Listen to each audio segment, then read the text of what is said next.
আসসালামু আলাইকুম। নিয়মিত ভালোবাসার গল্প পেতে আমাদের এসআর লাভ স্টোরি চ্যানেলটি সাবস্ক্রাইব করে দিন এবং আমাদের ভিডিও যদি ভালো লেগে থাকে তাহলে বেশি বেশি করে ভিডিওগুলো শেয়ার করে আপনাদের বন্ধুবান্ধবের মাঝে পৌঁছে দিন। আপনারা সবাই গল্পটি উপভোগ করুন। ধন্যবাদ সবাইকে। Enjoy this video. মতো অধরার মনটাও দেখতে পারতো, তাহলে হয়তো অধরার সব কষ্ট দূর করে দিতে পারতো। অধরা অন্যদিকে মুখ করে বলল, ঠান্ডা লাগছে ভাইয়া, আমি রুমে যেতে চাই। ঠিক আছে চল, যা রুমে চলে যা। অধরা আর এক সেকেন্ডও সেখানে আর দাঁড়ালো না, দৌড়ে রুমে চলে আসলো। তাদের এই ঘটনা দূর থেকে কেউ ক্যামেরা বন্দি করে ফেলেছে। সেই মানুষটার মনে যে প্রতিশোধের আগুন বইছে, সে আর কেউ নয়, পৃথুলা। সে মনে মনে বলল, এই ছবিগুলো বড় মামিকে না দেখালে বড্ড অপরাধ হয়ে যাবে। সকালে সবাই নাস্তা করে বের হয়ে যায় পার্কের উদ্দেশ্যে। গাড়ি বুক করা হয়েছে, সবাই গাড়িতে বসে পড়েছে। ইরা এবার অধরার পাশে বসেছে। পৃথুলা রক্তিমের সাথে বসতে চাইলেও শওকতের জন্য তা পারেনি। শাওন আর পৃথুলা একসাথে বসেছে। শাওন পৃথুলাকে বলল, আপাচান কেমন আছেন? শাওন, কোনো ধরনের বেয়াদবি করবে না। এত সুন্দর করে শ্রদ্ধা জানিয়ে কথা বললাম, এটাকে বেয়াদবি বলে দিলেন? পৃথুলা বিরক্তি নিয়ে প্রিয়াকে বলল, প্রিয়া, তুমি যদি মাইন্ড না করো তাহলে রায়হান শাওনের সাথে বসুক, আমি তোমার সাথে চলে আসি। প্রিয়া রাইহানের হাত ধরে বলল, পৃথুলা আপু, নতুন নতুন বিয়ে হয়েছে আমাদের, আলাদা কেন থাকবো? পৃথুলা নাক ফুলিয়ে আমি তোমাদের সাথে যাব না। বলেই সে দাঁড়িয়ে পড়ল, কিন্তু উঁচু হিলের জুতা পরার কারণে পৃথুলা হোঁচট খেয়ে পড়ে যায়। তা দেখে সবাই মুখ টিপে হেসে ফেলল। অথরা সিট থেকে উঠে পৃথুলাকে আঁকড়ে ধরে বলল, আপু, তুমি কোথাও ব্যথা পাওনি তো? পৃথুলার ব্যবহার দেখে ভরকে উঠল রক্তিম।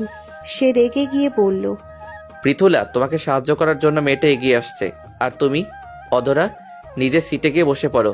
এইসব মানুষদের সাহায্য করার কোনো দরকার নেই। অথরা রক্তিমের কথা অগ্রাহ্য করে পৃথুলাকে নিজের সিটে বসিয়ে দিয়ে বলল, আপু তুমি এখানে বসো, আমি শাওন ভাইয়ের সাথে বসে পড়বো। অথরা শাওনের পাশের সিটে বসে পড়ল। রক্তিম রাগী কণ্ঠে বলে উঠল, সব নাটক শেষ হলে গাড়ি স্টার্ট করুন। গাড়ি চলতে শুরু করলো। সবাই আড্ডা দিচ্ছে আর গান গাইছে। কিছুক্ষণ পর সবাই নিজেদের গন্তব্যে পৌঁছে গেল। সবাই গাড়ি থেকে নেমে পড়ল। পার্কের ভিতরে প্রবেশ করতেই সবাই ঘুরতে ব্যস্ত হয়ে পড়ল। ইরা বলল, অদর আপু, আমার ছবি তুলে দেবে? কত সুন্দর দৃশ্য দেখছো। গ্রামীণভাবে সব সাজানো হয়েছে। অনেক সুন্দর আপু, তোমার তো এইগুলো খুব পছন্দ। সারাদিন সবাই পার্কে কাটিয়ে রাতের খাবার খেয়ে রওনা দিলাম রিসোর্টের উদ্দেশ্যে। রক্তিম ভাইয়া সবার উদ্দেশ্যে বলল, সবাই কি নৌকা ভ্রমণের জন্য প্রস্তুত? রক্তিম মুচকি হেসে বলল, কোনো চিন্তা করো না, সব ব্যবস্থা করা হয়েছে। রিসোর্টে পৌঁছে সবাই রুমে গিয়ে ফ্রেশ হয়ে নৌকা ভ্রমণের জন্য একত্রিত হয়ে চলে আসলাম রিসোর্টের অনেক ভেতরে। সেখানে গিয়ে দেখলাম পানির চারপাশে আলোকিত করা আছে।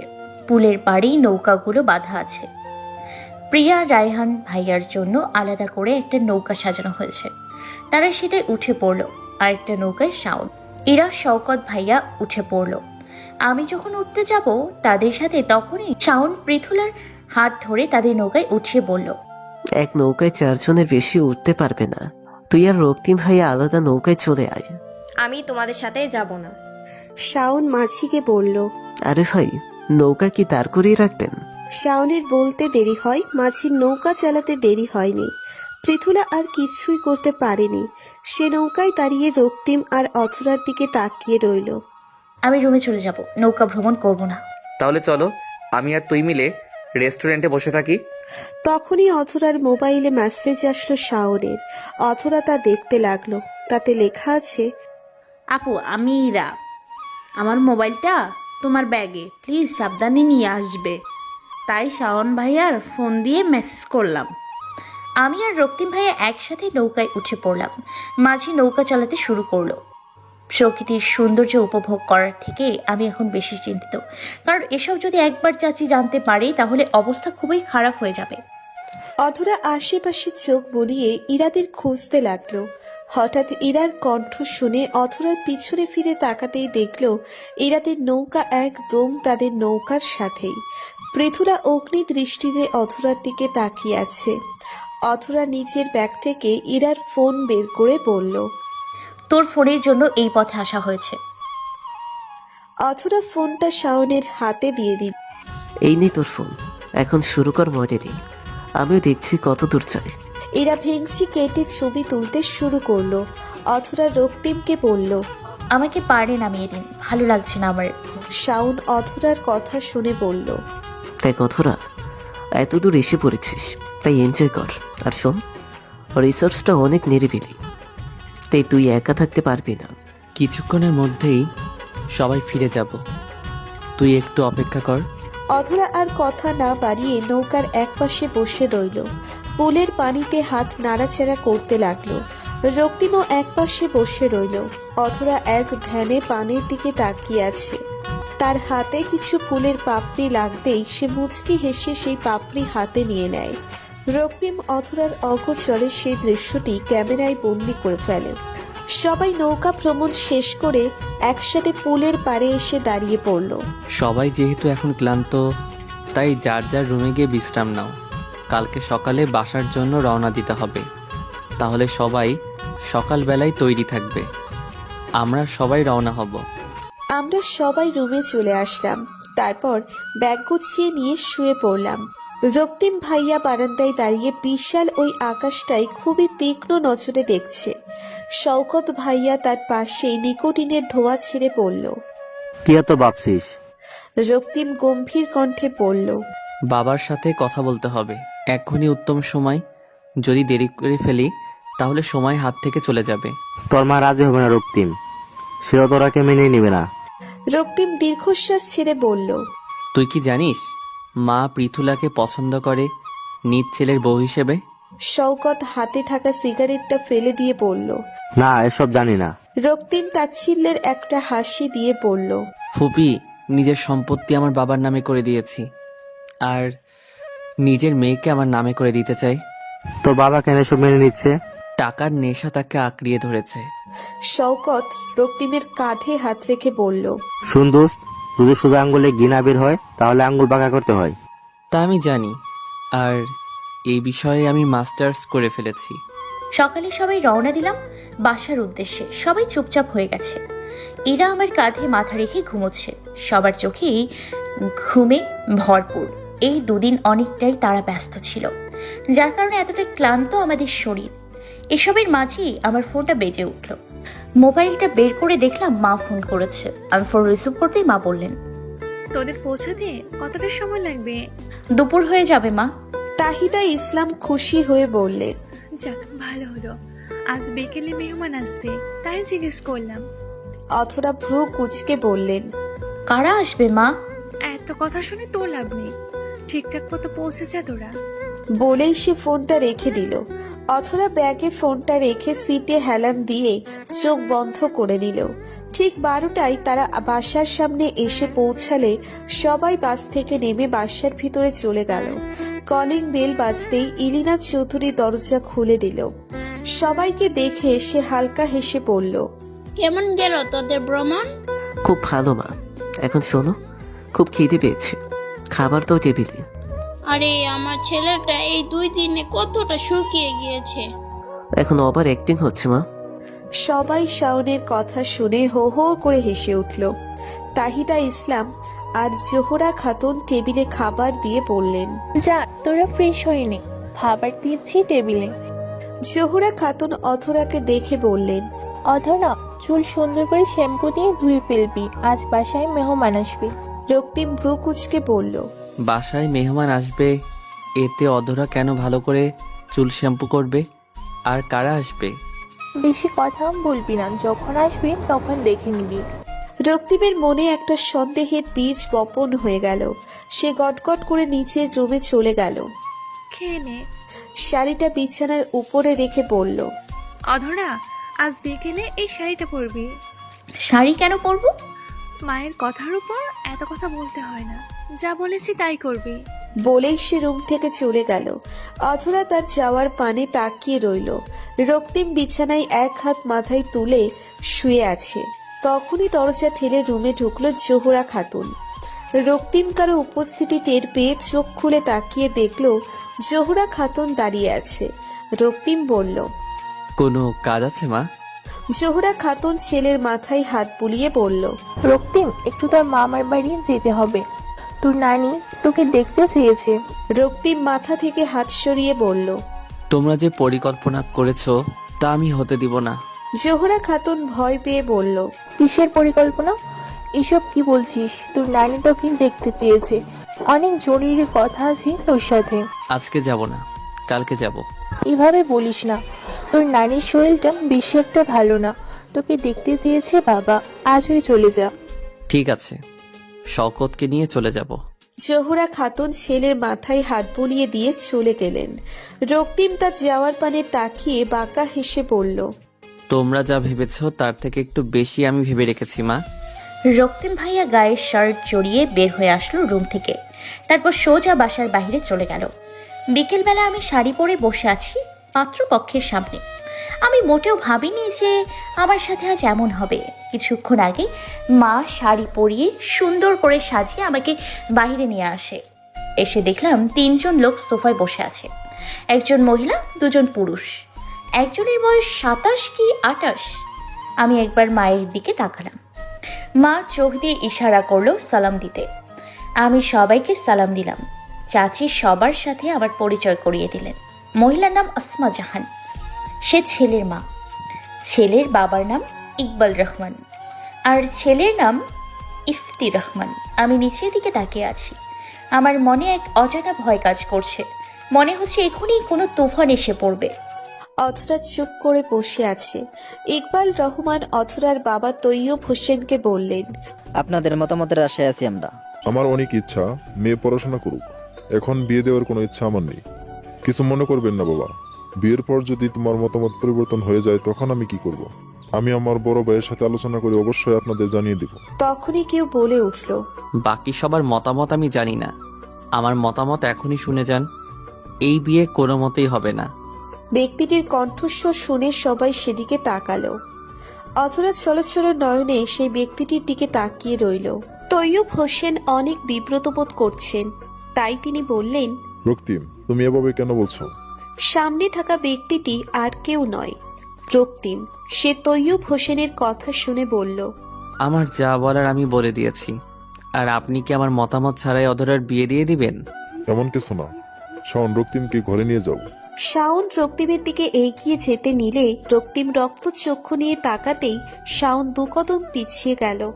রক্তিম জোহরা খাতুনের সামনে দাঁড়িয়ে বলল, এর জন্যই কি আমাকে বাসা থেকে বাহিরে পাঠানো হয়েছে?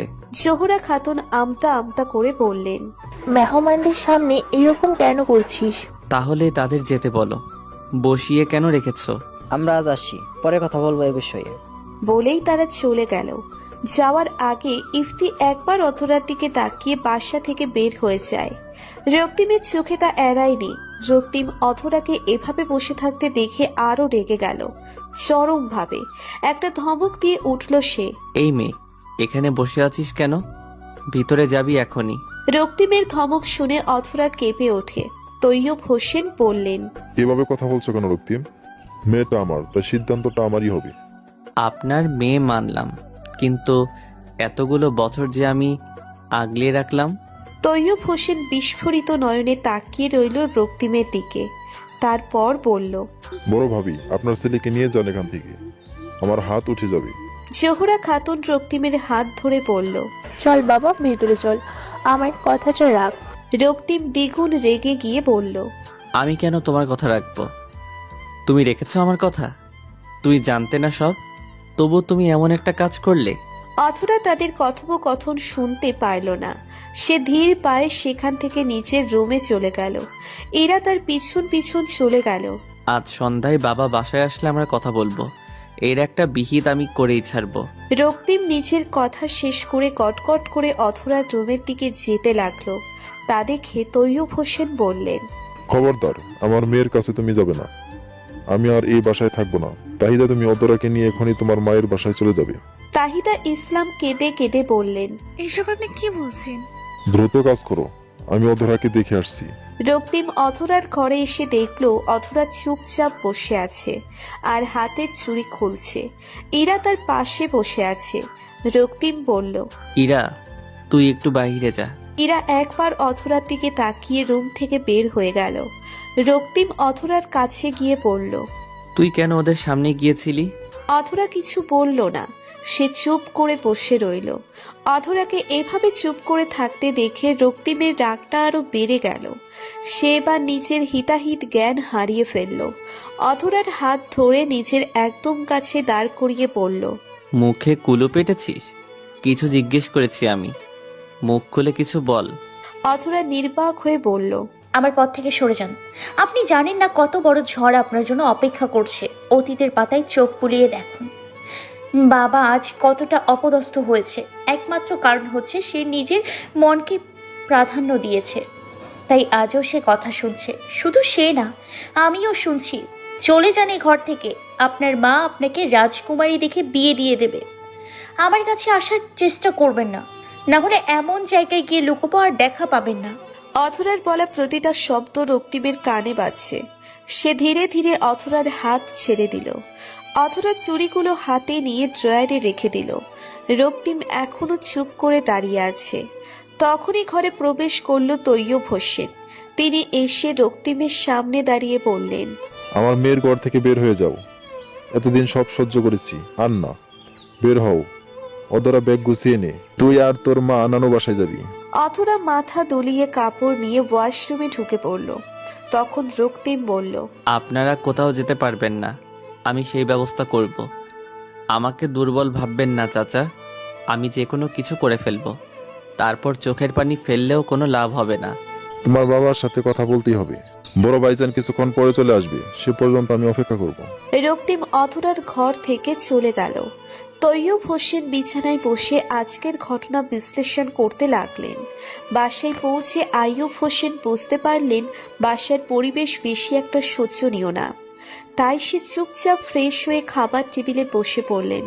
জোহরা খাতুন স্বামীর খাবার প্লেটে তুলে দিচ্ছেন। তখনই রক্তিম এসে পাশের চেয়ারে বসে পড়ল আর বলল, বাবা, তোমার সাথে জরুরি কথা আছে। খাবার শেষ করে কথা বলছি। ঠিক আছে, আমি তোমার রুমে চলে আসব। কিছুক্ষণ পর রক্তিম আইয়ুব হোসেনের রুমে চলে আসলো। আইয়ুব হোসেন বললেন, কি কথা দ্রুত বলো। আমি অধরাকে বিয়ে করব। আইয়ুব হোসেন ছেলের কথা শুনে হালকা হেসে বললেন, এসব বাচ্চামি করে না বাবা, তুমি তো এতটাও ছোট নও। সব জেনে শুনে এমন কথা বলছো কেন? আমার মনের কথা তোমরা জানতে বাবা। এটা হয় না বাবা, তোমার জন্য পৃথুলা পারফেক্ট। রক্তিম চোয়াল শক্ত করে বলল, পৃথুলা, ওকে আমি কোনোদিন বিয়ে করব না বাবা। ফুপির সম্পত্তি তুমি নিয়েছো, আমি নেইনি। আর শোনো, তোমার বোন যে কতটুকু নীচ তা তুমি জানো না। তুমি সব জানো? তোমরা কোন রাস্তা দিয়ে হাঁটো তাও আমি জানি। তাহলে আর অমত করো না। তুমি আবারও সে একই কাজ করছো, কিন্তু আমি এতটাও কাঁচা খেলোয়াড় না। অধরার সাথে আমার বিয়ে না হলে আমি তোমার সব তাসের ঘর ভেঙে গুড়ি গুড়ি করে দিব। আমাকে ধমক দিচ্ছ? সাবধান করছি। আইয়ুব হোসেন আর কিছু বললেন না। সে গভীর ভাবনায় তলিয়ে গেল। রক্তিম তার রুম থেকে বের হয়ে আসলো। অথরা, তাহিদা ইসলাম আর তৈয়ব হোসেন আইয়ুব হোসেনের থেকে বিদায় নিতে এসেছেন। আইয়ুব হোসেন বললেন, তৈয়ব, যা হয়েছে ভুলে যা। আমি তোকে আশ্বাস দিচ্ছি, সব ঠিক হয়ে যাবে। মাফ করবেন, আমি আর থাকছি না এখানে। রক্তিম দেওয়ালে হেলান দিয়ে বুকে হাত কুচিয়ে অথরার দিকে তাকিয়ে আছে। অথরা মাথা নিচু করে দাঁড়িয়ে আছে। ইরা অথরাকে জড়িয়ে ধরে বলল, প্লিজ আপু, যেও না আমাকে ছেড়ে। শাওন নির্বাক হয়ে তাকিয়ে সব দেখছে। অথরা ইরার মাথায় হাত বুলিয়ে বলল, আমাদের নতুন বাসায় তুই আসবি কিন্তু। ইরা ফুপিয়ে কেঁদে যাচ্ছে। রক্তিমকে ঠান্ডা দেখে আইয়ুব হোসেনের বুক কাঁপছে। না জানি এই ছেলে কি করে ফেলে। আমার বউকে আমি অনুমতি দেইনি এই বাড়ি থেকে বের হওয়ার। সবাই রক্তিমের কথা শুনে অবাক হয়ে গেল। এসব কি বলছে? অথরা রক্তিমের দিকে তাকাতেই রক্তিম বলল, এই মুহূর্তে আমার আর অধরার বিয়ে হবে। তুমি কি বলছো সব? রক্তিম তৈয়ব হোসেনের হাত ধরে বলল, চাচা, আমি কি ছেলে হিসেবে খারাপ? যে আপনি আপনার মেয়েকে আমার কাছে বিয়ে দিতে চাইছেন না? এমন কোনো কথা না বাবা।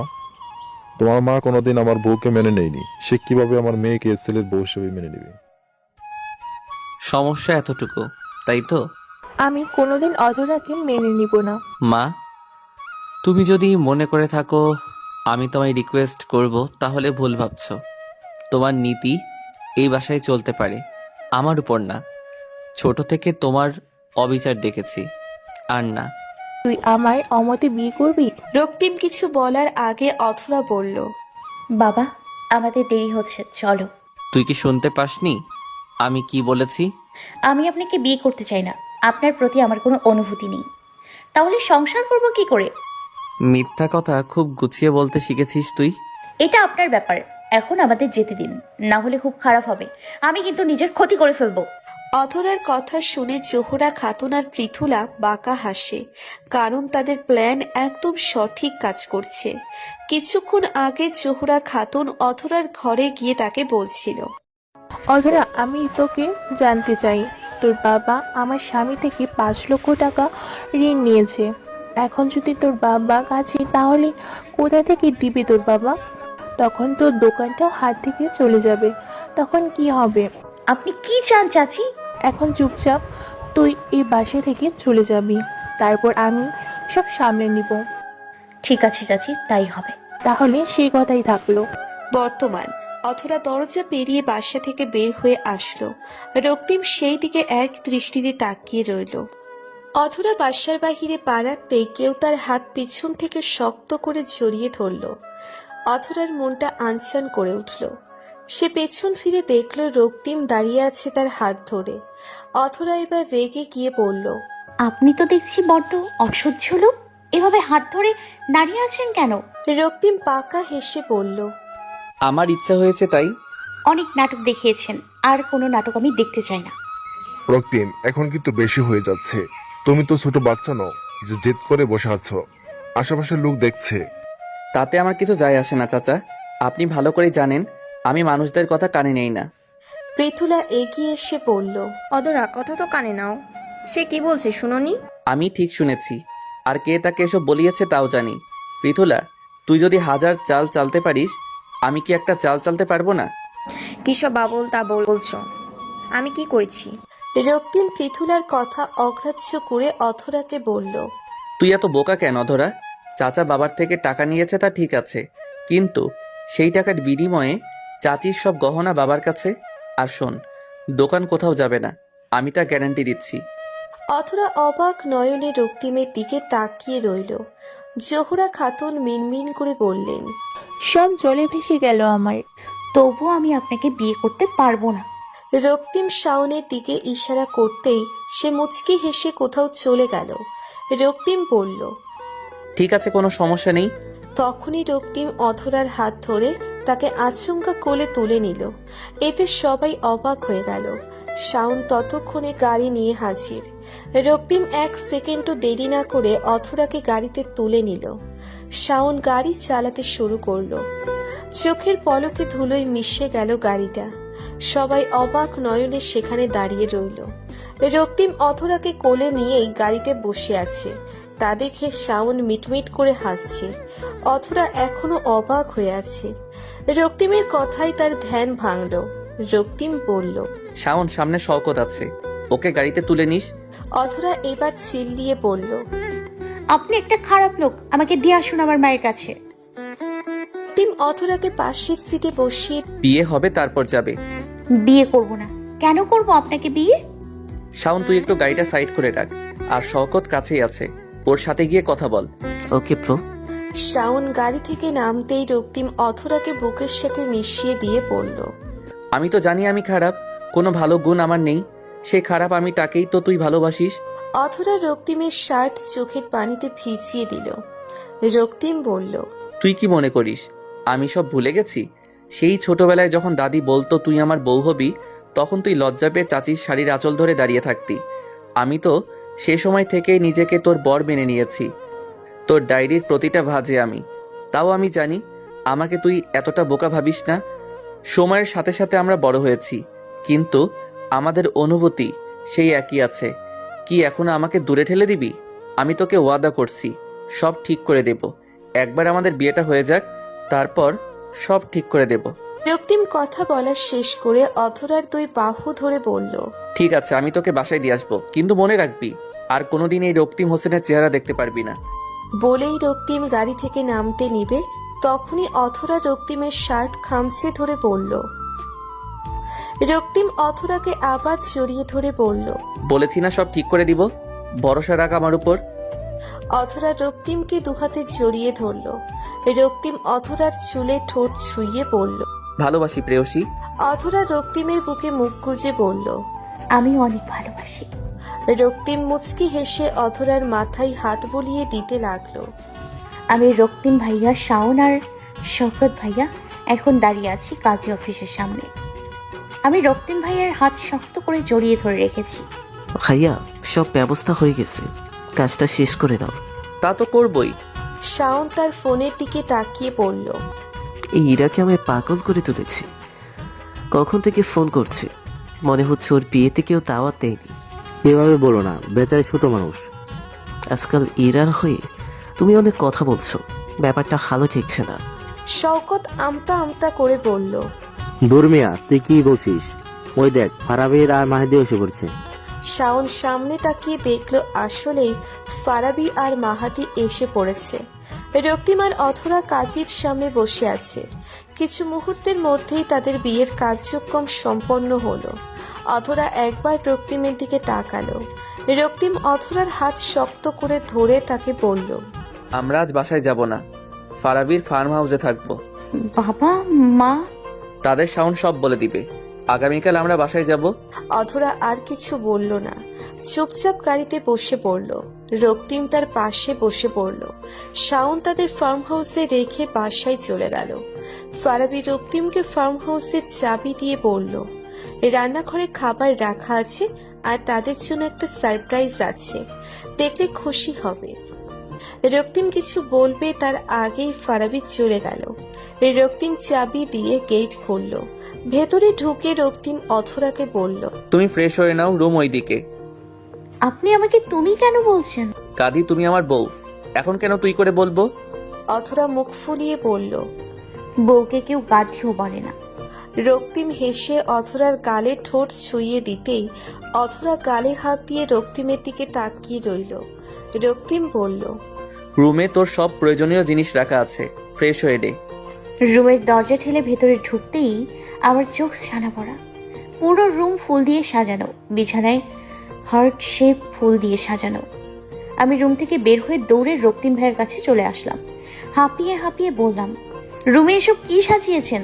রক্তিম ভ্রু কুঁচকে বলল, কি সাজিয়েছি মানে? সবই তো করে রেখেছেন আগে থেকে। চলো দেখে আসি কি সাজিয়েছি আমি। আপনি যান। ভাইয়া মাথা চুলকিয়ে রুমের দিকে হাঁটা ধরলো। দরজা ঠেলে ভেতরে ঢুকতেই ভাইয়ার মুখ হাঁ হয়ে গেল। রক্তিম ভাইয়ের বুঝতে আর বাকি রইল না এসব কে করেছে। কাভার থেকে আমার সব জিনিসপত্র নিয়ে আমার কাছে চলে আসলো। আমি সেখানেই দাঁড়িয়ে আছি।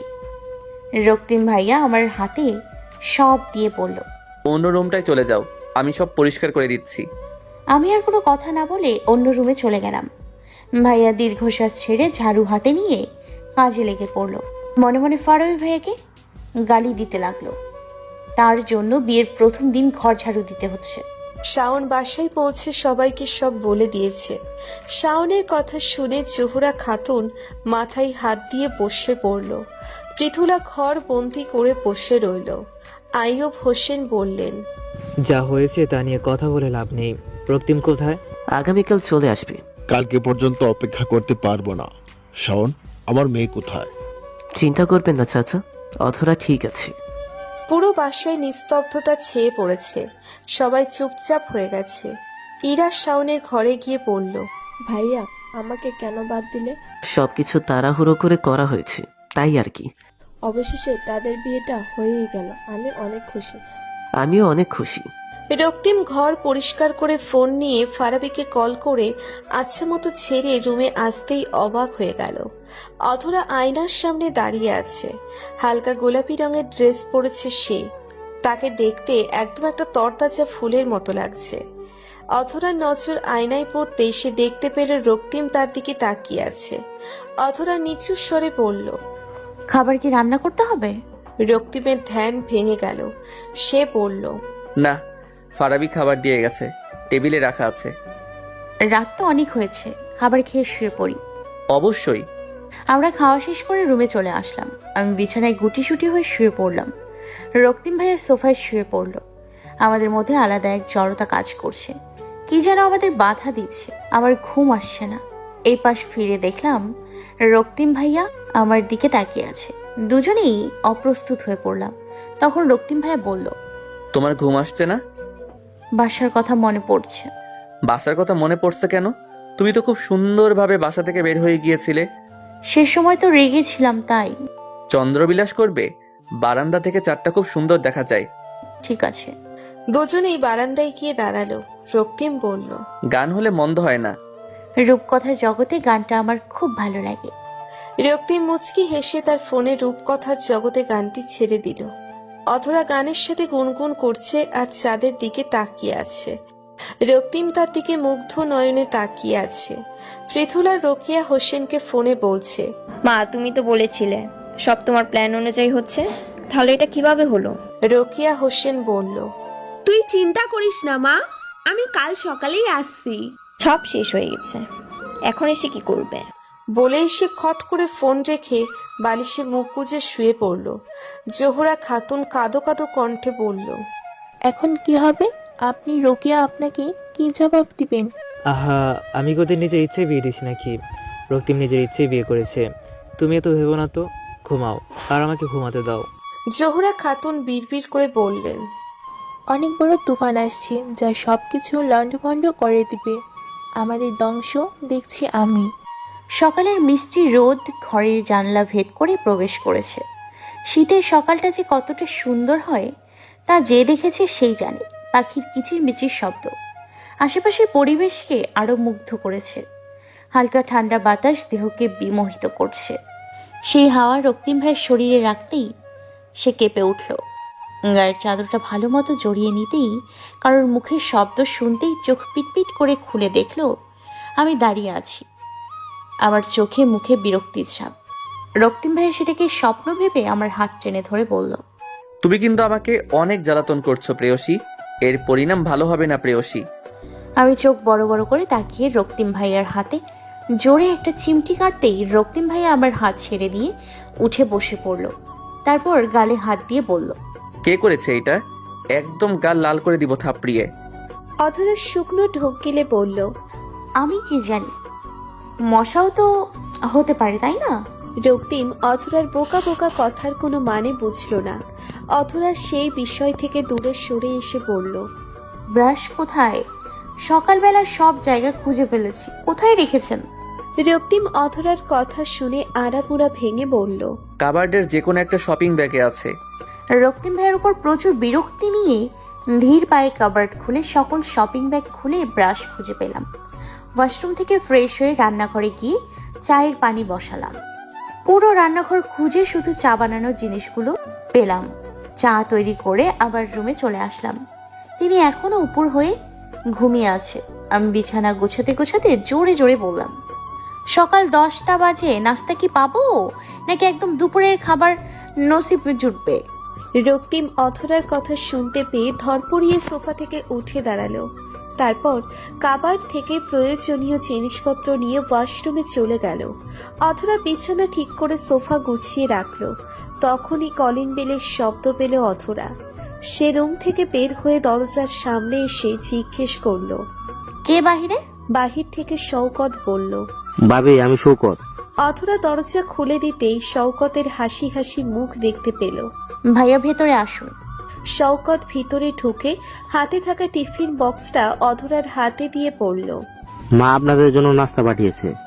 অধরা টিফিনের দিকে তাকিয়ে মুচকি হেসে বলল, ধন্যবাদ ভাইয়া। শওকত অধরার দিকে তাকিয়ে বলল, সাহেব কোথায়? অধরা কিছু বলবে তার আগেই রক্তিম চলে আসে। শওকত রক্তিমকে দেখে বলল, সকাল কয়টা বাজে? ভাবিকে এখন পর্যন্ত না খাইয়ে রেখেছিস? তুই খাবার নিয়ে আসবি সেই আভাস আমি আগেই পেয়েছি, তাই এত কষ্ট করলাম না। আমি নাস্তা সাজিয়ে দুজনকে ডেকে একসাথে বসে নাস্তা করে নিলাম। শওকত ভাইয়া রক্তিম ভাইয়াকে বলল, আন্টি অনেক চিন্তিত, তুই একটা ফোন দিয়ে কথা বলে নি। রক্তিম চায়ের কাপে চুমুক দিয়ে বলল। একটু পর বাসায় চলে যাব আমরা। শওকত রক্তিমের হাতে হাত রেখে বলল। তুই মাথা ঠান্ডা রেখে কাজ করবি, সবাই আগুন হলে পানি কোথায় পাবি? রক্তিম চায়ের কাপটা টেবিলে রেখে বলল। পানি রান্নাঘরে কাজ করছে, সবাইকে ঠান্ডা করার দায়িত্ব সে পেয়েছে।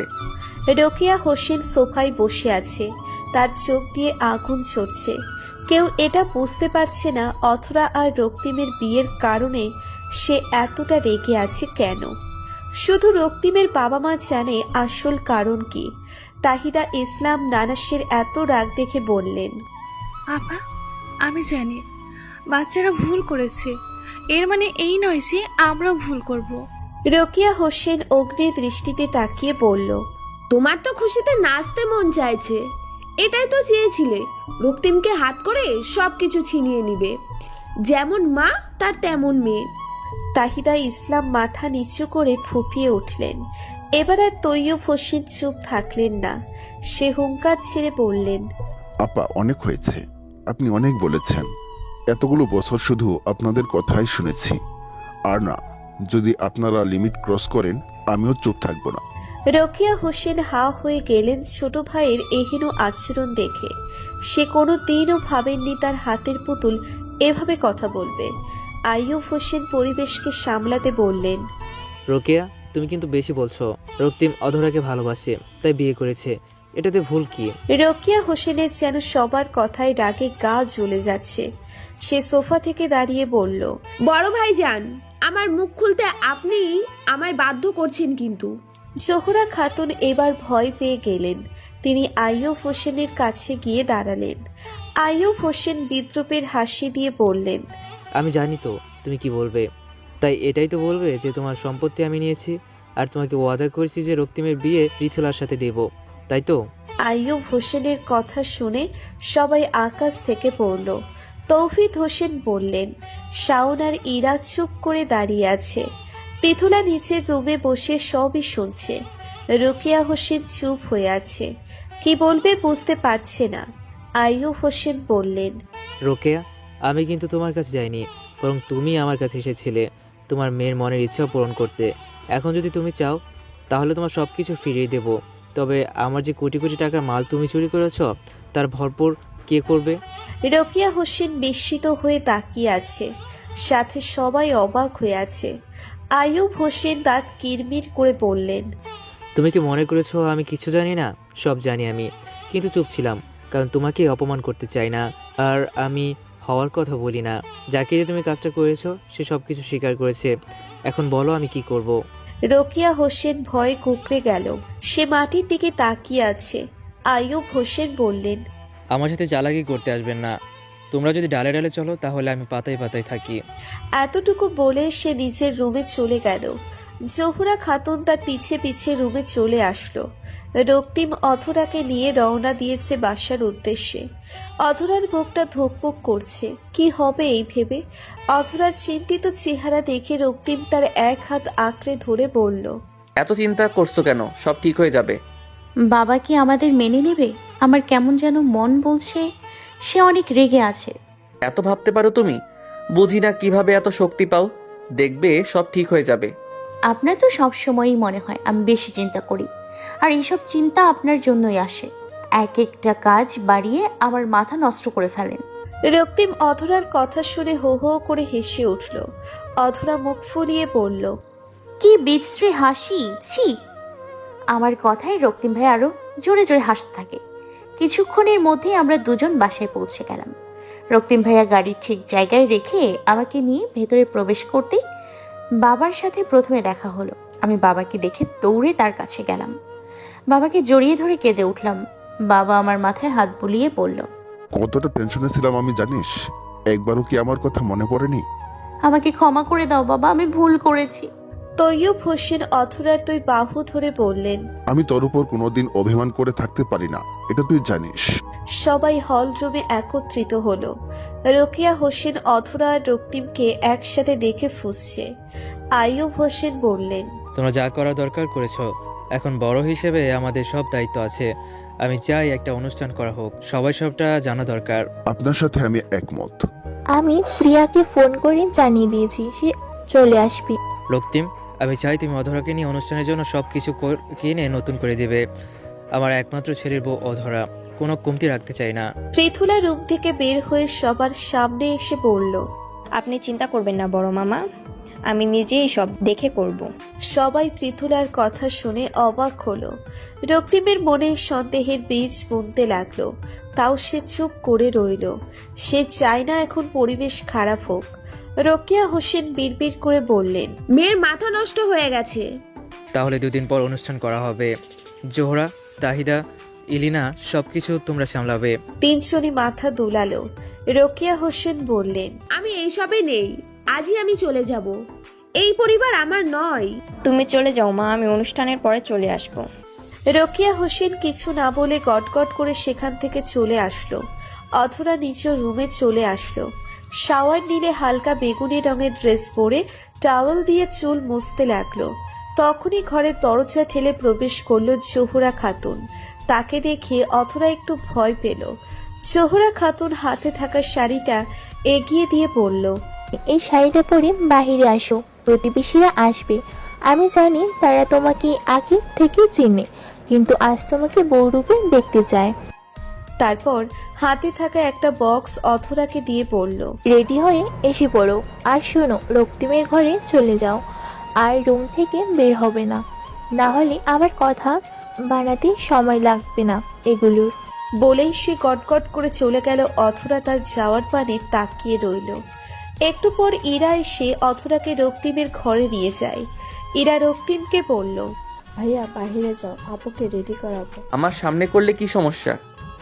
অসভ্য এক। যাও তো ভাইয়া, বড় চাচি আমারে বকবে দেরি হলে। রক্তিম ল্যাপটপ বিছানায় রেখে উঠে দাঁড়ালো। দরজার সামনে এসে ইরার অগোচরে অধরার গালে ঠোঁট ছুঁয়ে দৌড়ে পালালো। অধরা হা হয়ে রক্তিমের দিকে তাকিয়ে রইল। প্রতিবেশীদের সামনে মাথায় ঘোমটা দিয়ে বসে আছে অধরা। তার অনেক লজ্জা করছে। সবাই তার দিকে তাকাচ্ছে আর চায়ের কাপে চুমুক দিচ্ছে। অধরা চোখ তুলে একবার লোকটির দিকে তাকালো। অধরা আবারও মাথা নিচু করে ফেলে। জোহরা খাতুন গম্ভীর কণ্ঠে বললেন, 2 দিন পর ওদের বিয়ে উপলক্ষে অনুষ্ঠানের আয়োজন করা হয়েছে, আপনারা সবাই আমন্ত্রিত। ইরা এবার মজার ছলে বলল, আপনারা আবার বিয়ে হয়ে গেছে ভেবে খালি হাতে এসে পড়বেন না, গিফট সাথে করে নিয়ে আসবেন। সব মহিলা হা করে ইরার দিকে তাকিয়ে আছে। অধরা মুচকি মুচকি হাসছে। সবাই অধরাকে গিফট দিয়ে নিজেদের বাসায় চলে গেল। অধরা নিজের রুমে গিয়ে শাড়ি পাল্টে ফ্রেশ হয়ে বিছানায় বসে পড়ল। বই আর খাতা নিয়ে পড়তে শুরু করলো। অনেকদিন এগুলোর ধারে কাছে যাওয়া হয়নি। এইবার হয়তো ফেলের তকমা লেগে যাবে তার মাথায়। সে পড়ায় মনোযোগ দিচ্ছে। তখনই দরজা ঠেলে ঘরে চলে আসে রক্তিম। অধরা বইয়ের থেকে মুখ তুলে সামনে তাকাতেই দেখতে পেল রক্তিম দেওয়ালের সাথে হেলান দিয়ে দাঁড়িয়ে আছে, পকেটে হাত গুজে।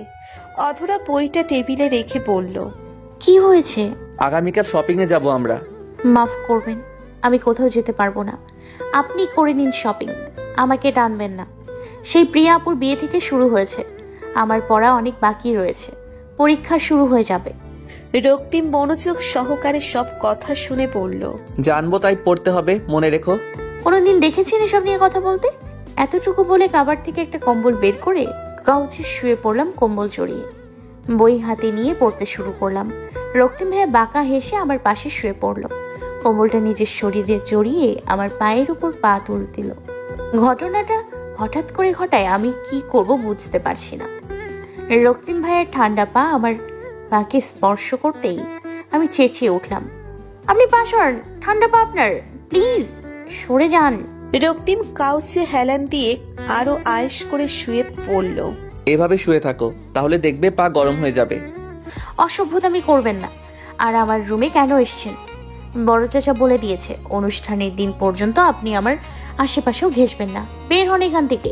রক্তিমের এতে হেলদোল হলো না। সে অধরার কোমর জড়িয়ে ধরে শুয়ে পড়ল। অধরা বলল, কি মুশকিল রে বাবা। রক্তিম মুচকি হেসে আরো নিবিড়ভাবে অধরার কোমর জড়িয়ে শুয়ে রইল। অনুষ্ঠানের দিন চলে আসলো, সবাই কাজে ব্যস্ত। প্রিয়া আপুরাও চলে এসছে, আমার হাতে মেহেদি দেওয়া হচ্ছে। প্রিয়া আপু আমার পাশে বসে পড়লো।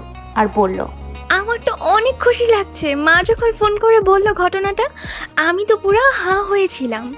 আমি তো পুরো শক ছিলাম। আমার সামনে রক্তিম ভাইয়া। ইরার পুরো কথা শেষ হওয়ার আগেই সেখানে উপস্থিত হয় পৃথুলা। সে হাসি হাসি মুখ করে বলল, অধরা, তোমার সব কিছু গুছিয়ে নাও, আমি রক্তিমের রুমে দিয়ে এসেছি। আজ থেকে তো সেখানেই থাকবে।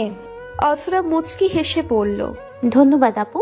তোমার শাড়িটা কিন্তু খুব সুন্দর, রক্তিমের চয়েস আছে বলতে হবে। তাই তো অধরা আপুকে পছন্দ করেছে। ইরার কথা শুনে প্রিয়া আপু হো হো করে হেসে উঠল। পৃথুলা আপু সেই সময়ই রুম থেকে বের হয়ে চলে যায় নিজের কাজে। রক্তিম ভাইয়া শাওন ভাইয়ার ডেকোরেশনের কাজ দেখছে। হঠাৎ রক্তিম ভাইয়ার নজর গেটের দিকে পড়ল। রক্তিম ভাইয়া ছাদ থেকে গট গট করে নিচে নেমে সেই ব্যক্তির সামনে দাঁড়ালো। রক্তিম ভাইয়ার আগমনে সেই ব্যক্তিটি একটু হকচকিয়ে গেল। ইফতি সাহেব, আপনি এখানে? রক্তিম পা থেকে মাথা পর্যন্ত ইফতিকে দেখে নিয়ে বলল, আমার আর অধরার বিয়ের অনুষ্ঠান, আজকে রাতে আপনিও চলে আসবেন। ইফতি অবাক নয়নে রক্তিমের দিকে তাকালো। রক্তিম হালকা হেসে বলল, ইফতি সাহেব, আপনি কি খুশি হননি? সে এক সেকেন্ডও সেখানে দাঁড়ালো না, গটগট করে চলে গেল। রক্তিম তাও যাওয়ার পানে তাকিয়ে বলল, জীবনের মোড় ঘুরতে সময় লাগে না। আমি দোয়া করলাম যাতে আপনিও সুখে থাকুন। আমি রক্তিম ভাইয়ার দেয়া লাল শাড়ি সকল গহনা পরে তৈরি হয়েছি। বউ সাজে আমাকে অনন্যময়ী লাগছে। মা আমাকে দেখে বলল, মাশাআল্লাহ, আমার মেয়েকে তো অনেক সুন্দর লাগছে। কারো খারাপ নজর যাতে তোর উপর না পড়ে। অধরা মুচকি হাসলো। তখন প্রিয়া এসে বলল, ছোট চাচি, সব মেহমান চলে এসেছে। রক্তিম ভাই স্টেজে চলে এসেছে। অধরাকে নিয়ে যেতে হবে। অবশ্যই নিয়ে যাও। প্রিয়া আর ইরা মিলে আমাকে নিয়ে ছাদে চলে আসলো। অনেক সুন্দর করে পুরো ছাদটা সাজানো হয়েছে। রক্তিম ভাইয়া আমাকে দেখে স্টেজ থেকে নিচে নেমে পড়ল। আমি ভাইয়ার সামনে এসে দাঁড়াতেই ভাইয়ার হাত বাড়িয়ে দিল। আমি কাঁপা কাঁপা হাতটা ভাইয়ার হাতে রাখলাম। রক্তিম খুব শক্ত করে অধরার হাতটা ধরল। তারপর দুজনেই একসাথে স্টেজে উঠে পড়ল। সবাই তাদের দেখতে ব্যস্ত। সবাই খুশি থাকলেও একজন সহ্য করতে পারছে না তাদের একসাথে। সে হচ্ছে পৃথুলা। রক্ত চক্ষু নিয়ে সে তাকিয়ে আছে তাদের দিকে। রক্তিম আর অধরা নানান পোজে ছবি তুলছে। পৃথুলা সবার পিছিয়ে দাঁড়িয়ে ক্ষোভে ফেটে পড়ছে। বুকে চিনচিন ব্যথা করছে। পৃথুলা দ্রুত পায়ে ছাদ থেকে নেমে নিজের রুমে চলে গেল। দরজা ধপাস করে বন্ধ করে কাবার থেকে মদের বোতল বের করে গটগট করে তা খেতে লাগলো। লেহেঙ্গার ওড়নাটা ফ্লোরে ফেলে দিয়ে বলল, অনেক হয়েছে, ভালো কি? এখন সবাই দেখবে পৃথুলার খারাপ গ্রুপ। অধরাকে মরতে হবে, রক্তিমকে একা বাঁচতে হবে। আমি যে কষ্টটা অনুভব করেছি ওকেও তা পেতে হবে। ছাদে সবাই ব্যস্ত। ইরা অধরার সাথে দাঁড়িয়ে ছবি তুলেই যাচ্ছে। শওকত তাদের পাশে দাঁড়িয়ে আছে। শাওন তা লক্ষ্য করে শওকতের কানে কানে বলল, আমার বোনের সাথে তো অনেক ছবি তুলতে, এখন আমার সাথেও ছবি তুলো। তুমি কি বলছো সব? চোখে যা দেখছি তাই বলছি। শওকত মাথা চুলকে বলল, শাওন, আমার তো এখন চাকরি হয়ে গেছে, ভালো বেতনও পাই। মা আর আমি ছাড়া তো পরিবারে কেউ নেই। তুমি যদি ব্যাপারটা একটু দেখতে। শাওন বুকে হাত গুজে বলল, তো এখন কি করব? আন্টি আর আঙ্কেলের সাথে একটু কথা বলো আমার ব্যাপারে। দেখছি আমি ব্যাপারটা, কিন্তু শর্ত একটাই, আমার বোনের সাথে কোনো প্রেম করতে পারবে না। তোমার হুকুম মাথার উপরে রাখবো। আমি রক্তিম ভাইয়ের রুমে বসে আছি। বিছানায় গোলাপের পাপড়ি ছড়িয়ে ছিটিয়ে রয়েছে। আমার বুকটা ধুক ধুক করছে। একটু আগে প্রিয়া আপু এসে আমাকে বিছানার মাঝে বসিয়ে মুচকি মুচকি হেসে চলে গেল। আমার কেমন যেন এক অদ্ভুত ফিলিংস কাজ করছে। ভয়, ভালো লাগা সব একসাথে কাজ করছে। হঠাৎ বাইরে অনেক চেঁচামেচির আওয়াজ আসতেই আমি অনেক ঘাবড়ে গেলাম, কিন্তু পরক্ষণেই তাদের কথা শুনতে পেয়ে আমি লজ্জায় লাল হয়ে গেলাম। সবাই ঘরের দরজার সামনে দাঁড়িয়ে আছে। রক্তিম ভাইয়া কোমরে হাত দিয়ে দাঁড়িয়ে আছে। প্রিয়া আপু বলল, এভাবে দাঁড়িয়ে না থেকে পকেটটা হালকা করো, তোমার জন্যই ভালো হবে। চেহারা দেখাই নাই, তারপর টাকা চাইতে আসিস। ভাইয়া ভুলে যেও না, রুমের ভিতর যেতে দিব না। দরকার পড়লে আমি অধরা আপুর সাথে থাকবো। ভাইয়া, চিপাই পরে কেমন লাগছে? রক্তিম শাওনের দিকে তাকিয়ে বলল, তোর বউ যখন আসবে তখন দেখিস কি করি। বিয়ের রাতেই চলে যাব, একদম নেটওয়ার্কের বাহিরে। রক্তিম পকেট থেকে 5,000 টাকা বের করে প্রিয়ার হাতে দিয়ে বলল, এতে চালিয়ে নে। আর যদি প্যাক প্যাক করেছিস ঠাটিয়ে চড় দিব। প্রিয়া টাকা নিয়ে বলল, আমাকে রায়হান ডাকছে, এই ইরা চল তো। All the best bro. Get out. Shaon শেষ বাজাতে বাজাতে সেখান থেকে চলে গেল। রক্তিম দরজা ঠেলে রুমে প্রবেশ করতেই তার চোখ আটকে গেল বিছানায় বসে থাকা নতুন বধূকে দেখে। চোখ যেন পলক ফেলতে চাইছে না। রক্তিম ধীর পায়ে এগিয়ে গেল অথরার দিকে। অথরা খামচে ধরল শাড়ি। তার কেন জানি মনে হচ্ছে এখনই সে জ্ঞান হারাবে। রক্তিম বিছানার কাছে এসে অথরার ঘোমটা সরাতে যাবে। অথরার ঘোমটা সরাতে গিয়েও সে হাত গুটিয়ে নিয়ে বলল, এক হাত ঘোমটা দিয়ে বসে থাকার কোনো মানে হয় না। সেই ছোটবেলা থেকেই তোমাকে দেখে আসছি, নিজ দায়িত্বে ঘোমটা সরিয়ে নাও। এতটুকু কথা বলে সে অথরার পাশে শুয়ে পড়ল। রক্তিমের চোখ এখন সিলিং ফ্যানের উপর। অথরা রক্তিমের কথা শুনে রেগে গিয়ে ঘোমটা সরিয়ে পাশে শুয়ে থাকা রক্তিমের পাঞ্জাবির কলার ধরে তার উপর একটু ঝুঁকে বলল, তাহলে এত পরিচিত মেয়েকে বিয়ে করেছেন কেন? আপনার সকালাত নেই বলে কি আমারও নেই? ভেবেছিলাম বাসর ঘরে আমার বর ঘুমটা উঠিয়ে নিষ্পলকভাবে আমার দিকে তাকিয়ে থাকবে, কিন্তু হলো কি? হাদারামের গলায় আমাকে ঝুলতে হলো। অথরা এক নাগারে কথাগুলো বলে রক্তিমের কলার ছেড়ে দিয়ে অন্য পাশে মুখ করে বসে রইল। অথরার কথা শুনে রক্তিম মুখ টিপে কিছুক্ষণ হেসে বলল, আমি জানতাম না তোমার এত শখ ছিল। আর আমাকে হাদারাম বলছো কেন? আমাকে বললেই হতো তুমি চাও আমি একটু রোমান্টিকতা দেখাই। অথরা কিছুই বলল না। সে বুঝতে পেরেছে নিজের কাজে সে নিজেই ফেসেছে। অথরা রক্তিমের কথা না শোনার ভান করে শাড়ি গুছিয়ে বিছানা ছেড়ে উঠে বলল, আপনার এসব নাটকীয়তা আর অসভ্য কথা শোনার সময় নেই আমার, যত সব। আমি কাবার্ড খুলে একটা 3 পিস নিয়ে ওয়াশরুমে চলে গেলাম। উনি বিছানায় আবার গা এলিয়ে দিয়ে পাঞ্জাবির পকেটে হাত দিয়ে একটা ছোট্ট বক্স বের করলো। সেটাকে সাইড টেবিলে রেখে উঠে দাঁড়ালো। আমি ওয়াশরুম থেকে বের হয়ে দেখলাম উনি ঘরের কোথাও নেই। চুল আছড়িয়ে বারান্দায় গিয়ে দেখলাম রক্তিম ভাইয়া খোলা আকাশের দিকে তাকিয়ে আছে। আমি ভালো করে খেয়াল করে দেখলাম রক্তিম ভাইয়ের পরনে কালো টি শার্ট আর ট্রাউজার। এখানে কি করছেন? অথরার কথায় রক্তিম কোনো জবাব দিল না। অথরা আরেকটু কাছে গিয়ে পড়ল, এত রাতে আর এরকম শীতের মধ্যে বারান্দায় কেন দাঁড়িয়ে আছেন? অথরার কথা শেষ হতেই রক্তিম অথরার হাত ধরে তাকে নিজের সাথে মিশিয়ে নিল। অথরা ঘাবড়ে গিয়ে চোখ বন্ধ করে নিল। তা দেখে রক্তিম মুচকি হেসে অথরার কপালের এলোমেলো চুলগুলো ঠিক করে দিয়ে তার ওষ্ঠজোড়া কপালে ছুঁইয়ে দিল। অথরা রক্তিমের শার্ট খামচে ধরল। রক্তিম অথরার কানে ফিসফিস করে বলল, এখানে তোমার সাথে রোমান্স করব, তাই দাঁড়িয়ে আছি। অথরা চোখ খুলে রক্তিমের দিকে তাকালো। রক্তিম বাঁকা হেসে অথরাকে কোলে তুলে নিয়ে রুমের ভিতরে চলে গেল। অথরাকে বিছানায় বসিয়ে দিয়ে সাইড টেবিল থেকে বক্সটা নিয়ে তা খুলে সেখান থেকে একটা আংটি বের করে অথরার আঙ্গুলে পরিয়ে দিল। অথরা আংটির দিকে তাকাতেই রক্তিম বলল, কেমন হয়েছে আংটিটা? অনেক সুন্দর।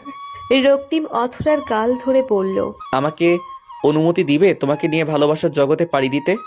তোমাকে আমার সাথে মিশিয়ে নিতে চাই, তোমাকে আমি নিজের করে পেতে চাই। আমাকে কি দিবে সেই অনুমতি? বলো না প্রেয়সী, নিবে কি আমাকে নিজের করে? অথরা চোখ বন্ধ করে সবটি কথা শুনল। অথরা রক্তিমকে শক্ত করে জড়িয়ে ধরে বলল, দিয়েছি আপনাকে অনুমতি। রক্তিম আর এক মুহূর্তও দেরি না করে আষ্টে পৃষ্ঠে জড়িয়ে ধরল অথরাকে। ভালোবাসার জগতে পাড়ি দিল তারা। এই অন্ধকার রাত আজ তাদের ভালোবাসার সাক্ষী। শীতের রাতে হিমেল হাওয়ায় তাদের ভালোবাসার হাওয়া বইছে। রোদের রোশনি রক্তিম ভাইয়ার মুখে পড়তেই সে চোখ কুঁচকে ফেলল। ধীরে ধীরে চোখ খুলে উঠে বসলো। এদিক সেদিক চোখ বুলিয়ে আমাকে খোঁজার চেষ্টা করলো। তখনই ওয়াশরুম থেকে আমি বের হয়ে আসলাম। হালকা পাতলা রঙের শাড়ি পরেছি, চুল টাওয়াল দিয়ে পেঁচানো। রক্তিম ভাইয়া তাকিয়ে আছে চেহারার দিকে। আমি আয়নার সামনে দাঁড়িয়ে টাওয়ালটা খুলে ফেললাম। ভেজা চুল থেকে টুপটুপ করে পানি পড়ছে। চোখ তুলে আয়নার দিকে তাকাতেই দেখলাম রক্তিম ভাইয়া আমার দিকে তাকিয়ে আছে। তা দেখে আমি কিছুটা লজ্জা পেয়ে হালকা হেসে টাওয়ালটা দিয়ে মাথা মুছতে লাগলাম। রক্তিম ভাইয়া বিছানা থেকে উঠে ধীর পায়ে আমার পিছে দাঁড়িয়ে পড়ল। আমি তার উপস্থিতি টের পেয়েও কিছু বললাম না। আমাকে পেছন থেকে জড়িয়ে ধরল। রক্তিম ভাইয়ের স্পর্শ পেতেই আমি কেঁপে উঠলাম। রক্তিম ভাই আমার ভেজা চুলে মুখ গুজে পড়ল। আমাকে কেন ডাকোনি? বলেই সে নিজেকে রক্তিমের থেকে ছাড়িয়ে নিয়ে বলল, আমি এখন রান্নাঘরে যাব, এমনিতেই দেরি হয়ে গেছে। রক্তিম আবারও অথরাকে জড়িয়ে ধরে বলল, এখন বাহিরে যেতে হবে না। তখনই দরজায় টোকা পড়ল। ইরা উঁচু গলায় পড়ল, অধরাপো, বড় চাচি ডাকছে তোমাকে। অথরা রক্তিমকে মৃদু ধাক্কা দিয়ে বলল, অসভ্য কোথাকার। বলেই সে নিজেকে ঠিক করে দরজায় খুলে ইরার সাথে চলে গেল। রক্তিম আবারও বিছানায় গিয়ে উপুর হয়ে শুয়ে পড়ল। অথরা রান্নাঘরে গিয়ে দাঁড়াতেই জোহরা খাতুন বললেন, সবার জন্য আজ তুমি নাস্তা বানাবে। ঠিক আছে বড় চাচি। বড় চাচি চলে গেলেন এখান থেকে। আমি শাড়ির আঁচল কোমরে গুজে কাজে লেগে পড়লাম। নাস্তা তৈরি করে টেবিলে সাজিয়ে সবাইকে নিজের হাতে নাস্তা সার্ভ করলাম। রক্তিম কোথায়? বড় চাচা নয়, বাবা বলবে, বুঝতে পেরেছো? ঠিক আছে বাবা। সবার নাস্তা শেষে শাওন রক্তিমের ঘরে চলে গেল। শাওন রক্তিমের ঘুমিয়ে থাকতে দেখে অবাক হলো। শাওন রক্তিমের কাছে গিয়ে ঠেলে উঠিয়ে দিয়ে বলল, ভাইয়া ঘুমিয়ে আছো কেন এখন পর্যন্ত? জানো অথরা কত টেস্টি নাস্তা বানিয়েছে। ভালো লাগছে না আমার। তখনই অথরা নাস্তার ট্রে নিয়ে হাজির হলো। অথরা ট্রেটা টেবিলে রেখে বলল, কাবার্ড থেকে সব বের করে দাও। তুমি আমার সামনে আমার বোনকে কাজের অর্ডার দিচ্ছ? কত বড় সাহস! দুটো থাপ্পড় পড়লে সব ভাইগিরি বের হয়ে যাবে। রক্তিম ফ্রেশ হয়ে নাস্তা করে অফিসের জন্য বের হয়ে গেল। অথরা রক্তিমকে বিদায় দিয়ে নিজের পড়া নিয়ে বসে পড়ল। দিনগুলো ভালোই চলছিল। জোহরা খাতুনও অথরাকে আস্তে আস্তে মেনে নিচ্ছে, কিন্তু সুখের দিন বেশি দিন স্থায়ী হয় না। অথরার জীবনে এমন একটা ঝড় আসতে যাচ্ছে যার খবর হয়তো কারো জানা নেই। অথরা রক্তিমের সামনে বসে আছে বই নিয়ে। ফাইনাল পরীক্ষা অথরার, তাই রক্তিম নিজে ওকে পড়াতে বসেছে। অথরা বলল, রক্তিম হাতের স্কেলটা ঠাস করে টেবিলে বাড়ি দিয়ে বলল, পড়তে বসেছো নাকি ছুটি প্ল্যান করতে? অথরা মুখ ফুলিয়ে বলল, আপনার কাছে পড়বো না, আমি রাশেদ স্যারের সাহায্য নিয়ে পড়বো। রাশেদ স্যার আর আসবে না, ওই বেটার স্বভাব ভালো না। অথরা চেয়ার থেকে উঠে ধপাস করে রক্তিমের কোলে বসে পড়ল। তার গলা জড়িয়ে পড়ল, প্লিজ আমাকে যেতে দিন। বিয়ের 3 মাস হয়ে গেছে, একবারও নানুদের বাড়িতে যাওয়া হয়নি। রক্তিম অথরার কোমর জড়িয়ে ধরে বলল, ঠিক আছে, শুধুমাত্র 3 দিনের জন্য, বুঝেছো? ঠিক আছে। সকালবেলা ভাইয়া আমাকে কলেজে ড্রপ করে চলে গেল। আমি রক্তিম ভাইয়াকে বিদায় জানিয়ে কলেজের ভেতরে চলে গেলাম। পরীক্ষা ভালো মতো দিয়ে 3 ঘন্টা পর কলেজের বাইরে দাঁড়িয়ে পড়লাম। শাওনের জন্য অপেক্ষা করতে লাগলাম। তখনই আমার বান্ধবীরা এসে জোর করে ফুচকার স্টলে নিয়ে গেল। ফুচকা খেয়ে অনেকক্ষণ আড্ডা দিলাম। শাওনের আসার কোনো খোঁজ না পেয়ে হাঁটা শুরু করলাম। নির্জন রাস্তায় আসতেই একটা মাইক্রো এসে আমার হাত ধরে গাড়ির ভিতরে নিয়ে মুখের রুমাল চেপে ধরলো। আমি চিৎকার করতে যাব তার আগেই অজ্ঞান হয়ে যাই। কিছুক্ষণ পর অথরাকে নিয়ে তারা এক বন্ধ বাড়িতে নিয়ে আসে। অথরাকে চেয়ারের সাথে বেঁধে বসিয়ে দিল। লোকগুলো অথরার মুখে পানি ছিটিয়ে দিতেই তার জ্ঞান ফিরে এলো। রক্তিম অফিসে বসে জরুরি ফাইল দেখছিল। তখনই তার মোবাইলটা ভাইব্রেট করতে লাগলো। সে ফাইল থেকে নজর সরিয়ে মোবাইলে নজর দিয়ে দেখতে পেল শাওন নামটা ভেসে উঠেছে। রক্তিম হাতের ফাইলটা টেবিলে রেখে কলটা রিসিভ করে কানে দিতেই শাওন আতঙ্কিত কণ্ঠে বলে উঠল, ভাইয়া অথরাকে কোথাও খুঁজে পাচ্ছি না। তুমি কি জানো সে কোথায়? আমি বাসায় কল করেছি, কোনো খবর পাইনি। রক্তিম শুধু কথাগুলো শুনল, কিছু না বলেই খট করে ফোনটা রেখে গাড়ির চাবি নিয়ে বের হয়ে আসলো অফিস থেকে। হার্টবিট বেড়ে গেছে। তার মনে হচ্ছে কেউ তার বুকে ছুরি দিয়ে আঘাত করছে। সে গাড়ি চালাচ্ছে আর আশেপাশে দেখছে, কিন্তু কোথাও অথরার খোঁজ খবর নেই। রক্তিম ফোন বের করে শাওনকে ফোন করলো। শাওন কল রিসিভ করতেই রক্তিম বলল, ওর বান্ধবীদের জিজ্ঞেস করেছিস? হ্যাঁ, ওরা বলেছে অথরা বাসার উদ্দেশ্যে রওনা দিয়েছিল। রক্তিম চোয়াল শক্ত করে বলল, শাওন, এটা অনেক সিরিয়াস ম্যাটার। আমার কাছে অন্য কিছু মনে হচ্ছে। পুলিশের কাছে যেতে হবে, অথরা কিডন্যাপ হয়েছে। পুলিশ না শাওন, আমাদের অন্য কোথাও যাওয়া উচিত। রোকেয়া ফুপির বাসায় এসে পড়। বলেই সে খট করে ফোন রেখে গাড়ি ড্রাইভ করতে লাগলো আর বলতে লাগলো, কিছু হবে না তোমার অধরা, আমি এসে পড়বো তোমার কাছে। আমার জ্ঞান ফিরতেই আমার সামনে তিনজন বলিষ্ঠ মানুষকে দেখতে পেলাম। কাপা কাপা কণ্ঠে বললাম, আমাকে এখানে কেন নিয়ে এসছেন? সেই তিনজনের থেকে একজন বলল তারা কিছু জানে না, তাদের বস সব জানে। অথরা চিৎকার করে বলল, আমাকে বাসায় দিয়ে আসুন, আমার পরিবার আমার জন্য চিন্তা করছে, যেতে দিন আমায়। একজন লোক এগিয়ে অথরার চিৎকার শুনে রেগে গিয়ে ঠাস করে অথরার গালে চড় মেরে দিল আর ধমক দিয়ে চুপ থাকতে বলল। তখন অথরা বলল, আমাকে দিয়ে কি করবে? আমি তো কারোর ক্ষতি করিনি। লোকগুলো উচ্চস্বরে হেসে বলল, সে ব্যাপারে তারা কিছু জানে না, টাকা পেয়েছে, কাজ করছে। এটা বলে তারা বাহিরে চলে গেল তাদের বস এসে পড়বে বলে। অথরাকে রেখে সেই তিনজন সেখান থেকে চলে গেল। অথরা ডুকরে কেঁদে উঠল, কিন্তু পরক্ষণেই মনে করলো সে যদি হাল ছেড়ে দেয় তাহলে তো সে মারা যাবে। তাই অথরা আশেপাশে তাকিয়ে হাতের বাঁধন খোলার জন্য কিছু খুঁজতে লাগলো। রক্তিম আর শাওন দাঁড়িয়ে আছে রোকিয়া হোসেনের বাসার সামনে। শাওন বলল, আরে শিওর ভাইয়া, তুই ভেতরে যাবি? পৃথুলা সব জানে শাওন, আমার বিশ্বাস ও জানে আমার অধরা কোথায়। রক্তিম কলিং বেল চাপ দিতেই কাজের মেয়ে দরজা খুলে দিল।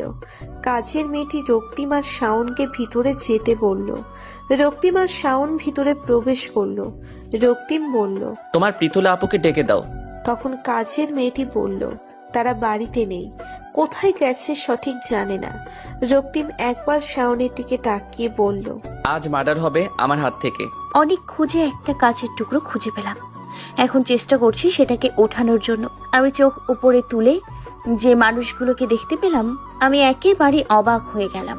আমার সামনে স্বয়ং দাঁড়িয়ে আছে পৃথুলা আপু আর ফুপি রোকেয়া হোসেন। ফুপি আমার কাছে থুতনিতে ধরে বলল, অনেক সুখের দিন কাটিয়ে ফেলেছিস, এখন মরণের দিন হাতে গুনতে থাক। কি বলছো ফুপি? আমি কি করেছি? কোচি খুকি কিচ্ছু বুঝে না, তোর কারণে আমার মেয়েটা অনেক কষ্ট পেয়েছে। অথরা কিছু বলল না, শুধু নিষ্পলক ভাবে রোকিয়া হোসেনের দিকে চেয়ে রইল। রক্তিম তার পুলিশ বন্ধুর সাহায্যে পৃথুলার মোবাইলের লোকেশন ট্রেস করে ফেলেছে। শাওন বলল, ওর ওই পুরনো বাড়িতে কি করছে? এটা তো ফুপার বন্ধ বাড়ি। রক্তিম বাঁকা হেসে বলল, কি আর করতে পারবে, অধরা সেখানেই আছে। বাসার সবাই জেনে গেছে অধরা কিডন্যাপ হচ্ছে। অধরার মা কেটে কেটে দোয়া করছে মেয়ের জন্য। প্রিয়া শ্বশুর বাড়ি থেকে এসে পড়েছে, সবার অবস্থা নাজেহাল। জোহরা খাতুনের কেন জানি আইয়ুব হোসেনের উপর সন্দেহ হচ্ছে, বারবার ফোন আসছে তার। জোহরা খাতুন বললেন, আপনি কি কিছু জানেন? দুঃখের সময় এমন কথা বলবে না, বুঝতে পেরেছো? তখনই তৈয়ব হোসেনের ফোন বেজে উঠল। সে রিসিভ করতেই শাওন সব বলে দিল। শুধু রোকেয়া হোসেন আর পৃথুলার কথা গোপন রাখলো, তাদের ঠিকানা দিয়ে দিল। তৈয়ব হোসেন ফোন রেখে বলে উঠল, আমার মেয়েকে পাওয়া গেছে, চলো তাইদা, মেয়ের কাছে চলো। সবার মুখে হাসি ফুটে উঠল। জোহরা খাতুন আইয়ুব হোসেনের দিকে তাকিয়ে দেখল তার চেহারার রং পাল্টে গেছে। অধরা নিচের দিকে তাকিয়ে আছে। পৃথুলা ঠাস করে একটা থাপ্পড় মারল অধরার গালে। তখনই একজন গুন্ডা এসে বলল, বাহিরে পুলিশ এসে পড়েছে, এখন ভিতরেও চলে আসবে। এই বলে সে দৌড়ে পালিয়ে গেল। দেখেছো আপু, মাত্র 4 ঘন্টার ভেতরে আমাকে খুঁজে ফেলেছে। এই জায়গার কথা কিভাবে জানলো? তার কথা শেষ হতেই রক্তিম ভিতরে প্রবেশ করে বলল, আপনার গুণধর মেয়ের জন্য জেনেছি পুপি। সামনে তাকালো রোকেয়া হোসেন। ভয়ে তার আত্মা কেঁপে উঠল। পুরো পরিবার একসাথে, পুলিশও আছে সাথে। অথরা রক্তিমকে দেখে কেঁদে উঠল। লেডি কনস্টেবল কৌশলে পৃথুলার হাতে লকআপ পরিয়ে দিল। রোকেয়া হোসেনকেও ধরে ফেলল। রক্তিম অধরার হাত পায়ের বাঁধন খুলে দিল। অধরা ছাড়া পেয়ে রক্তিমকে জড়িয়ে ধরল। অধরাকে তাহিদা ইসলামের কাছে দিয়ে পৃথুলার কাছে গিয়ে তার গালে পরপর দুটো থাপ্পড় মেরে বলল, কোন সাহসে ওর গায়ে হাত দিয়েছিস? সাথে সাথে রক্তিম আর একটা থাপ্পড় বসিয়ে দিল পৃথুলার গালে। তারপর বলল, নিয়ে যান। আমরা তো গুটি মাত্র, আসল খেলা অন্য কেউ খেলছে। আপন মানুষ তোকে শেষ করে দিচ্ছে, যা ওকে শেষ করে দেখা। রোকেয়া হোসেনের কথা শুনে আইয়ুব হোসেনের মাথা বেয়ে ঘাম ঝরতে লাগলো। পুলিশ তাদের নিয়ে যেতেই সবাই অথরাকে নিয়ে হাঁটা ধরল। পায়ের ব্যথার কারণে সে হাঁটতে পারছে না। রক্তিম অথরাকে কোলে নিয়ে হাঁটা ধরল, গাড়িতে বসিয়ে দিল, তারপর নিজেও গাড়িতে বসে পড়ল। অথরা রক্তিমকে শক্ত করে জড়িয়ে ধরে রাখলো। তার অনেক ভয় করছে, ভীষণ ভয়। আইয়ুব হোসেনের মাথায় অনেক চিন্তা ঘুরপাক খাচ্ছে। জোহরা খাতুন বলে উঠলেন, আমার ছেলেকে আর কষ্ট দেবেন না, দয়া করে সুখে থাকতে দিন ওকে। ও সুখ ওই মেয়ের সাথে নেই। তুমি জানো না কেন এমনটা করেছি আমি। তার মানে এসব আপনি করেছেন? এইসব ব্যাপারে বাসায় গিয়ে কথা বলবো। বাসায় পৌঁছে রক্তিম ভাইয়া আমাকে কোলে তুলে নিল রুমে যাওয়ার উদ্দেশ্যে। আমি তার গলা শক্ত করে জড়িয়ে ধরে রেখেছি। রুমে প্রবেশ করে আমাকে বিছানায় বসিয়ে কাবার্ড থেকে আমার প্রয়োজনীয় সব জিনিস নিয়ে ওয়াশরুমে রেখে আসলো। আবারও আমাকে কোলে তুলে নিয়ে ওয়াশরুমে নিয়ে ঝর্ণার নিচে দাঁড় করিয়ে দিল। পানি ছাড়তেই আমার আর ওনার শরীরে পানি পড়তে শুরু করলো। আমার গাল দুটো ধরে পড়ল, অধরা তুমি একদম ঠিক আছো? কথা বলো আমার সাথে। অথরা চুপ করে দাঁড়িয়ে পড়ল। অথরার চোখে মুখে পানি পড়ছে। হঠাৎ অথরা রক্তিমকে জড়িয়ে ধরে জোরে জোরে চিৎকার করে কাঁদতে লাগলো। রক্তিম অথরার মাথায় হাত বুলিয়ে পড়ল। আপন মানুষদের আঘাতটা মনের মাঝে দাগ কেটে যায়, যা সহজে মোছা যায় না। আইয়ুব হোসেন নিজের ঘরে বসে চিন্তা ভাবনায় ব্যস্ত। জোহরা খাতুন ঘরে এসে বিছানায় বসে বললেন, যা করেছেন তা একবার রক্তিম জানলে সব শেষ করে দেবে আপনার। আইয়ুব হোসেন তার স্ত্রীর দিকে তাকিয়ে বললেন, ছেলেটা আমার, গুণ সবও আমার, কিন্তু আফসোস বুদ্ধিটা একটু কম। জোহরা খাতুন তীক্ষ্ণ দৃষ্টিতে তাকিয়ে বললেন, আমার ছেলে লোভী নয়, মানবতা আছে তার মধ্যে। তা তো দেখতেই পাচ্ছি।